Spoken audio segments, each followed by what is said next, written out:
దేవుడు తన వాక్యమును ఉల్లంఘించడు. వాగ్దానం ఇచ్చిన వాడు వాగ్దానమును నెరవేర్చే దేవుడు.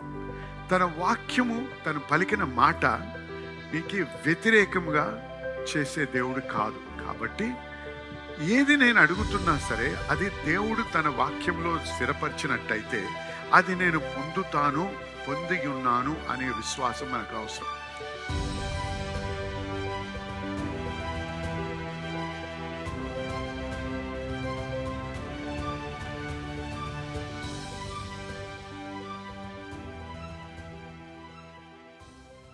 ప్రార్థిస్తున్నాము, ఉపవాసం ఉంటున్నాము, మనకు తెలిసినవన్నీ చేయడానికి ప్రయత్నం చేస్తున్నాం, కానీ మనం కోరే జవాబు ఇంకా పొందని స్థితిలో ఒక రకమైనటువంటి నిరాశ నిస్పృహలో బ్రతికేవారు అనేకులు ఉన్నారు దేవుని సంఘంలో.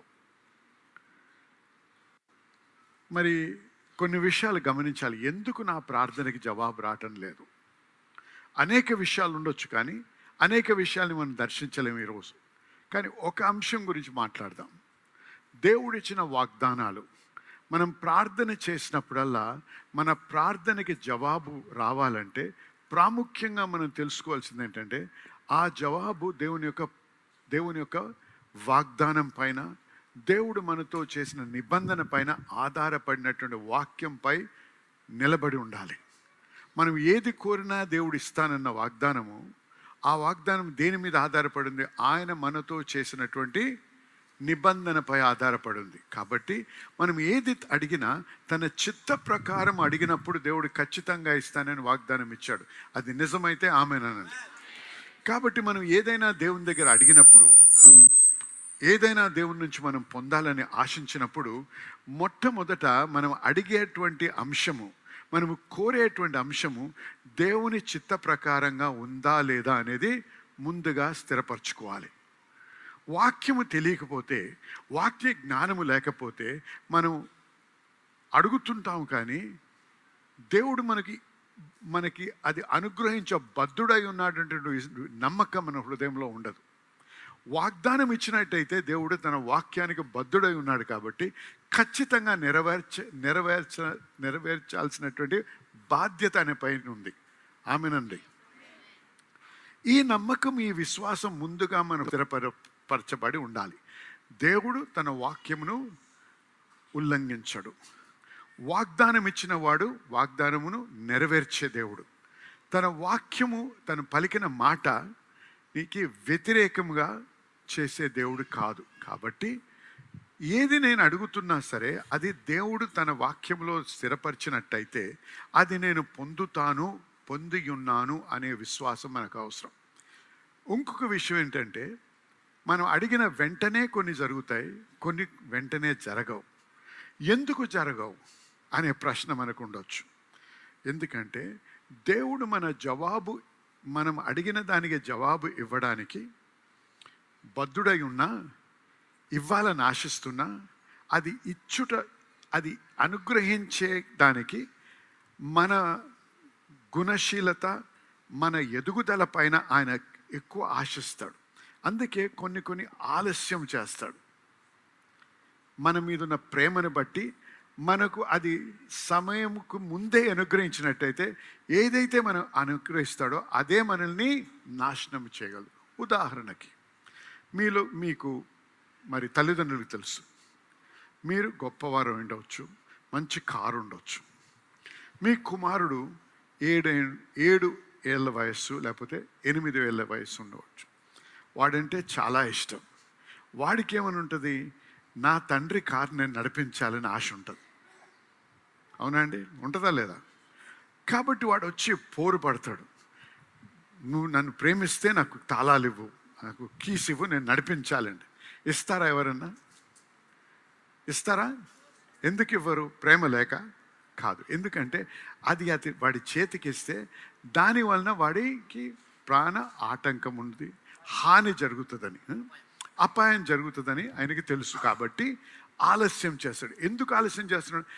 ఆ వయస్సు, ఆ జ్ఞానము, ఆ ఎదుగుదల అవన్నీ వచ్చినప్పుడు దేవుడు మనము మన పిల్లలకి అనుగ్రహించి మనమే నేర్పిస్తాం. అవునండి? అలాగే కొన్ని విషయాల్లో దేవుడు మన ఆత్మీయ ఎదుగుదల కొరకు, మన జ్ఞానములో ఎదుగుదల కొరకు కనిపెడతా ఉంటాడు. అది జరిగినప్పుడు ఆయన ఆ సమయంలో మనకు అది అనుగ్రహిస్తాడు. అర్థమైన వారు ఆమె చెప్పండి. అంతేకాని దేవుణ్ణి ఆలస్యం చేయడం వలన ఇవ్వను అని అర్థం కాదు. మనం ఎదగాలి అనేటువంటి అంశం తెలుసుకోవాలి. వినండి, ఇప్పుడు దేవుడు తన బిడ్డలకు దేశం ఇస్తానని వాగ్దానం ఇచ్చాడు. పాలు తేనెలు ప్రవహించే ప్రదేశాన్ని మీకు అనుగ్రహించేశాను అన్నాడు. అవునండి. ఐగుప్తులోంచి బయటకు వచ్చినప్పుడు ఆ ప్రయాణము మనం గమనించినట్టయితే 11 రోజుల ప్రయాణం అది. కానీ ఎన్ని సంవత్సరాలు పట్టిందని? 40 సంవత్సరాలు పట్టింది. వినండి జాగ్రత్తగా. వారు ఐగుప్తులోంచి వచ్చారు కానీ వాళ్ళలో ఉన్న ఐగుప్తు బయటికి వెళ్ళలేదు. అర్థమైంది మీ అందరికీ? ఎందుకంటే ఐగుప్తులోంచి బయటకు వచ్చిన ఐగుప్తీయుల వలె ఆలోచిస్తున్నారు. ఐగుప్తులో ఉన్నప్పుడు బానిసత్వంలో ఉన్నారు కాబట్టి బానిసలు ఏ విధంగా ఆలోచిస్తారో ఆ విధంగా ఆలోచిస్తున్నారు. అటువంటి వారికి రాజ్యము చేతిలోకి ఇస్తే వారు ఏమవుతారండి? మళ్ళీ ఓడిపోయి ఇతరులకి మళ్ళీ బానిసలు అవుతారు. కాబట్టి దేవుని యొక్క ఉద్దేశం ఏంటంటే వారిలో మార్పు కలగాలి, వారి తలంపులో మార్పు కావాలి, వారి హృదయంలో మార్పు కావాలి, వారి ఆత్మీయ జ్ఞానంలో మార్పు రావాలి. అంతేకాకుండా దేవుని మీద ఆధారపడడం నేర్చుకోవాలి. గమనించండి, ఐగుప్తులో ఉన్నప్పుడు వారు కష్టపడ్డప్పుడు, వారు పనిచేసినప్పుడు ఎవరిచ్చారండి వారికి తిండి ఆహారాలు? ఐగుప్తు రాజ్యంలో ఉన్న ప్రభుత్వం వారికి అనుగ్రహించింది. నమ్మిన వారు ఆమె చెప్పండి. అయితే వీరికి ఏం అలవాటైంది? ప్రభుత్వం వైపు చూడడం. వారి అక్కర్లు తీర్చబడాలంటే ప్రభుత్వం వైపు చూడాలి. ప్రభుత్వం ఇస్తే ఆ ఇచ్చిన దాంట్లో బ్రతకడం నేర్చుకున్నారు. ఎడారిలోకి తెచ్చాడు దేవుడు. ఎడారిలోకి వచ్చిన తర్వాత ఐగుప్తు రాజ్యం లేదు. అందుకేమన్నారు? ఐగుప్తుకి వెళ్ళిపోతాం అంటున్నారు. ఎందుకు? ఇప్పుడు ఎడారిలో తినడానికి తిండి లేదు, తాగాలంటే నీరు లేదు. మరి దేవుడు ఇంత ప్రేమించే దేవుడే ఇంత కష్టం ఎందుకు పెడుతున్నాడు? మరి మనం అనేక సార్లు మనం ఈ ప్రశ్న అడుగుతాం. దేవుడు నన్ను ఇంత ప్రేమిస్తే నాకెందుకు ఇన్ని కష్టాలు? దేవుడు ప్రేమ గలవాడు అంటారు కదండి. ఎందుకు ఇన్ని ఇబ్బందులు? నాకే ఎందుకు ఈ శ్రమ? నేను సంఘానికి వెళ్తాను కదా, నేను బైబిల్ చదువుతాను కదా, నేను ప్రార్థన చేస్తాను కదా, నా దశం భాగం ఇస్తాను కదా, అయినా నాకు ఎందుకు ఇన్ని ఇబ్బందులు, ఇన్ని కష్టాలు ఎందుకు వస్తున్నాయి? నన్ను దేవుడు ప్రేమించడం లేదా? దేవుడు నన్ను ద్వేషిస్తున్నాడా? దేవునికి నా పట్ల ఆసక్తి లేదు, నాకు దేవుని పట్ల ఆసక్తి లేదు. దేవుడు అంటే చాలా ఇష్టం, అయినా దేవుడు నన్ను ఈ విధంగా ఎందుకు మొత్తుతున్నాడు అంటారు. ప్రణాళికలో కొన్ని ఇబ్బందులు తీసుకొని వస్తాడు. ఎందుకో తెలుసా? మనం ఎదగాలని. చూడండి, స్కూల్కి పిల్లలు వెళ్తారు, మనందరం పిల్లల్ని పంపిస్తాం. ఎగ్జామ్ టైం అంటారు. ఎగ్జామ్ కండక్ట్ చేసేటప్పుడు టీచర్ల మీద మనం ఎదిరిస్తామా? టీచర్లని, నా పిల్లలని నీకు ఇష్టం లేదా, ఎందుకు ఎగ్జామ్ పెడుతున్నావు అడుగుతావా? ఎగ్జామ్ వస్తుందంటే ఎందుకు వస్తుంది ఎగ్జాము? పరీక్షలు ఎందుకు ఇస్తున్నారు? వారు నేర్చుకుని జ్ఞానములో ఎదిగి రేపు ప్రొద్దున ఇంకా ఎక్కువ నేర్చుకోవడానికి సిద్ధపాటు కొరకు. అవునా అండి? చెప్పండి, మాట్లాడండి. ఎవరు మాట్లాడటం లేదు, నిజమేనా? అది కాబట్టి పరీక్షలు మనం ఓడిపోవడానికి కాదు, మనము లేకపోతే ఫెయిల్ అవ్వడానికి పరీక్షలు ఇవ్వరు. పరీక్షలు వచ్చినప్పుడు, పరీక్షలు ఎందుకు పెడతారు? పరీక్ష వచ్చినప్పుడు దాన్ని సిద్ధపడి దానికి తయారయ్యి ఆ విధంగా ఆ ప్రశ్నలకు జవాబిచ్చి దాంట్లో మనం నెగ్గినట్టయితే ఇంకొక స్థాయికి మనల్ని తీసుకొని వెళ్తారు. సహజముగా జీవితం కూడా అంతే. దేవునిలో ఎదగాలంటే ఎవరికి ఇష్టం ఉండదు. ఏమనుకుంటారంటే సంఘానికి ఆదివారం వచ్చి ఒక ప్రసంగం వినేసి ప్రతిరోజు ఒక 10 నిమిషాలు ప్రార్థన చేసుకొని బైబిల్ చదివేస్తే అయిపోద్దాను. నువ్వు బైబిల్ చదువు. పుట్టినప్పటి నుంచి క్రైస్తవ కుటుంబంలో పుట్టినవాడు బైబిల్ చదువుతున్నాడు, వాడికి వచ్చిందల్లా కీర్తనలు 23 ఒకటి వచ్చి ఉంటుంది, లేకపోతే ప్రభు ప్రార్థన ఒకటి వచ్చి ఉంటుంది. అది తప్ప ఇంకేమీ రాదు ఆడికి. అర్థమవుతుంది? మరి దేవుడు నన్ను ఎందుకండి ఇన్ని కష్టాలు ఎందుకు పెడుతున్నాడు? అరే బాబు, లెగురా, మెలుకోవు, ఎందుకంటే నువ్వు నేర్చుకుంటే నేను ఇంకొక స్థాయికి తీసుకెళ్తాను అంటున్నాడు ప్రభు. ఆ కష్టాన్ని ఎలాగ ఎదిరించాలి, ఆ కష్టాన్ని ఎలాగ నెగ్గాలి అని నేర్చుకోవాలి. అందుకే సంఘానికి రావాలి. ఆశతో వచ్చి దేవుని వాక్యమును విని ఆ విన్న వాక్యాన్ని నెమరువేసి ఆ వాక్యము ద్వారా మనము జ్ఞానములోను ఆత్మీయంగా జ్ఞానములో ఎదిగి మనం ఎదుర్కొన్నటువంటి సాతాను పెట్టే ప్రశ్న ఆటంకాలని జయిస్తూ మనం ఎదుర్కొన్నటువంటి సమస్యలను ఏ విధంగా వాక్యం ద్వారా ఓడించాలో నేర్చుకుంటూ ముందుకు వెళ్ళినప్పుడు దూచుకుంటూ ముందుకు వెళ్ళినప్పుడు జయాన్ని మనం సంపాదిస్తూ సంతోషంగా ముందుకు వెళ్ళగలం. హల్లెలూయా. ఒక సాక్ష్యం వస్తుంది. హల్లెలూయా. చూసారా, అందుకే ఆ ఏమన్నాడు ద్వితీయోపదేశ కాండము 8వ అధ్యాయం 2వ వచనం 3వ వచనం ఒకసారి చూడు. ద్వితీయోపదేశ కాండం 8వ అధ్యాయం 2వ వచనం 3వ వచనం. 8వ అధ్యాయము 2, 3 వచనాలు. మరియు నీవు ఆయన ఆజ్ఞలను గైకొందువో లేదో, ఆయన ఆజ్ఞలు గైకొందువో లేదో నిన్ను శోధించి నీ హృదయములో ఉన్నది తెలుసుకొనుటకు నిన్ను అణుచు నిమిత్తము అరణ్యములో ఈ 40 సంవత్సరములు నీ దేవుడైన యెహోవా నిన్ను నడిపించిన మార్గం అంతటిని జ్ఞాపకము చేసుకొనుము. చూసారా ఏమన్నాడు? దేవుడు నిన్ను శోధించాడు అని. ఇక్కడ శోధన అంటే పాపంలో పడేయడానికి కాదు. ఇక్కడ శోధన ఎందుకు వస్తుందంటే ఇది పరీక్ష. దేవుడు శోధించేవాడుగా, టెంప్టేషన్ ఇచ్చేవాడు కాదు, కానీ టెస్ట్లు ఇచ్చేవాడు. God tested Abraham. దేవుడు అబ్రహామును పరీక్ష పెట్టాడు. మన జీవితంలో మనం ఎదుర్కొనేటువంటి సో కాల్డ్ శోధనలు అంటున్నాం చూసారా, అవి పరీక్షలు అన్నమాట. ఈ పరీక్షల్లో మనం ఏ విధంగా వ్యవహరిస్తాము, దేవుని పట్ల ఏ విధంగా వ్యవహరిస్తాము, ఎటువంటి విశ్వాసంతో మనం నడుస్తాము, ఇటువంటి పరిస్థితుల్లో దేవుని దూషిస్తామా, దేవుణ్ణి ప్రశ్నిస్తామా, లేకపోతే దేవుణ్ణి ఎంత ఎరిగామంటే మనము ప్రశ్నలు, ఆ సమస్యలు, ఆటంకాలు వచ్చిన దేవుని యందు మనము ఆనందిస్తామా? ఏమన్నాడు యాకోబు పత్రిక మొదటి, Count it all joy when you fall into diverse temptations. మీరు నానా విధములైన శోధనలో పడినప్పుడు, మీకు నానా విధములైన శోధనలు వచ్చినప్పుడు మహానందమని ఎంచుకొనుడి. హల్లెలూయా. ఎందుకు ఎంచుకోమన్నాడు? మనము జయిస్తాము కాబట్టి. హల్లెలూయా. ఆయన కృపని బట్టి, దేవుడు మనకిచ్చిన వాక్య జ్ఞానాన్ని బట్టి, దేవుడు మనకిచ్చినటువంటి ఆ యొక్క అవగాహనని బట్టి సాతాన్ని ఏ విధంగా ఓడించాలో, ఆ యొక్క సమస్యను ఏ విధంగా నెగ్గాలో ఈ జ్ఞానముతో మనం ముందు కొనసాగగలం కాబట్టి మనం ఆనందించగలం. పరీక్షలు వచ్చి ఓడిపోతాము. చూడండి, ఎవడైతే సిద్ధపాటు లేడో పరీక్షలు రాగానే భయం వచ్చి భయముతో తినలేడు, నిద్రపోలేడు, రాస్తాడు కానీ ఫెయిల్ అవుతాను అనే తలంపులోనే జీవిస్తాడు. అంతేనండి. ఎందుకు? సిద్ధపాటు లేదు కాబట్టి. హల్లెలూయా. జనులారా, మిమ్మల్ని ప్రోత్సహిస్తున్నాను, ఇవాళ మిమ్మల్ని పురికొల్పుతున్నాను. ఏమనంటే వాక్యము పట్ల, దేవుని పట్ల శక్తి కావాలి మనకి. ఆయన వాక్యములో బలపడినప్పుడే మనము మన జీవితాల్లో ఎదుర్కొనే సమస్యల్లో మనము నెగ్గగలము, వాటిని జయించగలము, ఒక సాక్ష్యముతో మనం జీవించగలం. అంతేకాని దేవుని పట్ల, దేవుని వాక్యం పట్ల, సంఘం పట్ల ఎటువంటి ఆశ లేకుండా నిరాశలో జీవిస్తూ, ఎటువంటి ఆసక్తి లేదు. భార్య ప్రొద్దున లేచి ఒక గంట సేపు లాగితే కానీ నువ్వు సంఘానికి రావు, లేకపోతే భర్త అలా చేయాలి ఏంటి, షంటుతే తప్ప నువ్వు రావు సంఘానికి. కానీ జయము కావాలి, ప్రమోషన్ కావాలి, అబండెన్స్ కావాలి, మరి దీవెన కావాలి, అన్నీ కావాలి. కానీ నువ్వేమీ చేయవు. సోమరితనం ఉన్నవాడు ఎవడు కూడా సోమరి జీవితంలో ఏ అంశంలో కూడా జయించలేడు, దీవించబడలేడు.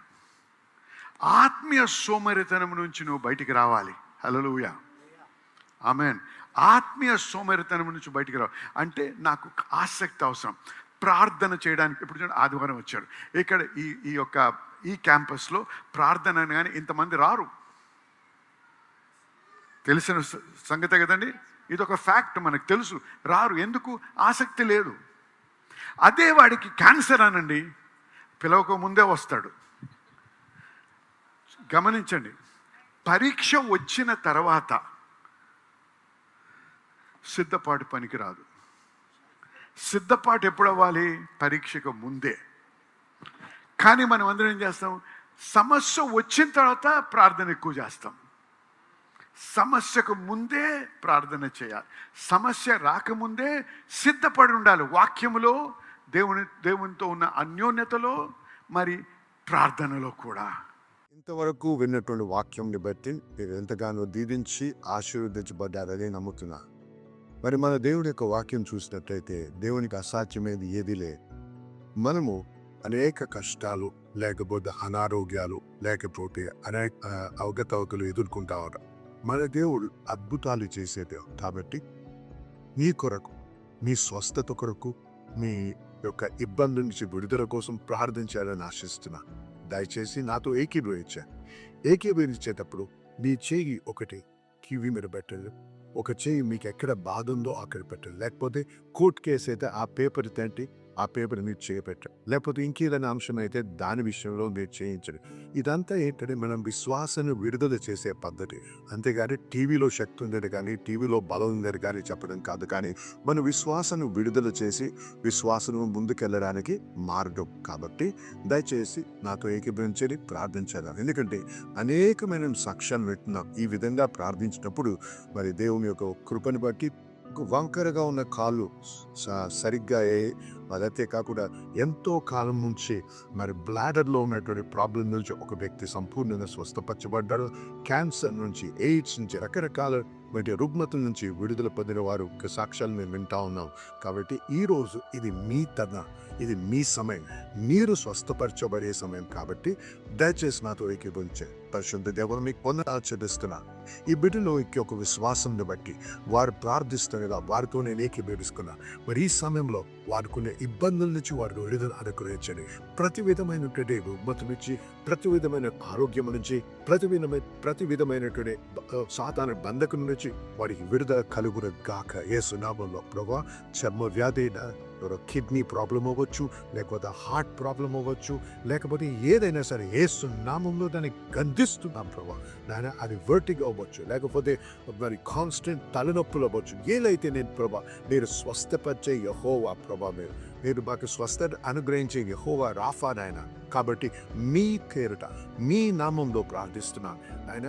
మీ నామంలో ఈ యొక్క పరిస్థితుల్ని, ఈ యొక్క అడ్డంకుల్ని, ఈ యొక్క అనారోగ్యాన్ని యేసు నామంలో గద్దిస్తున్నాం ప్రభా. మరి ప్రతి వారు ఎవరైతే నాతో ఏకీపిస్తున్నారో వారందరికీ విడుదల పలుకుతున్నాను ప్రభా. వారందరికీ స్వస్థత కలుగుని గాకార పలుకుతున్నాను ప్రభా. నీ వాక్యానుసారంగా పలుకుతున్నాను. కాబట్టి వారి స్వస్థత నొందారని నమ్ముతున్నా ప్రభా. మీకు వందనాలు చెల్లిస్తున్నాం. మీకే మహిమ కలుగుని కాక. మరి ప్రభా, వీరు సాక్ష్యాలతో రావడానికి, మిమ్మల్ని గణపరచడానికి సహాయం చేయమని యేసు నామములో ప్రార్థించి వేడుకుంటున్నాము తండ్రి.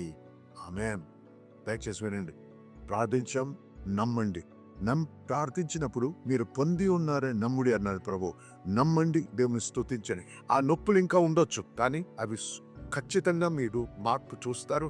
ఖచ్చితంగా స్వస్థతను అనుభవిస్తారు. కాబట్టి దయచేసి ఏకీభవించి మరి దేవుని స్తుతిస్తూ ముందు కొనసాగుదాం.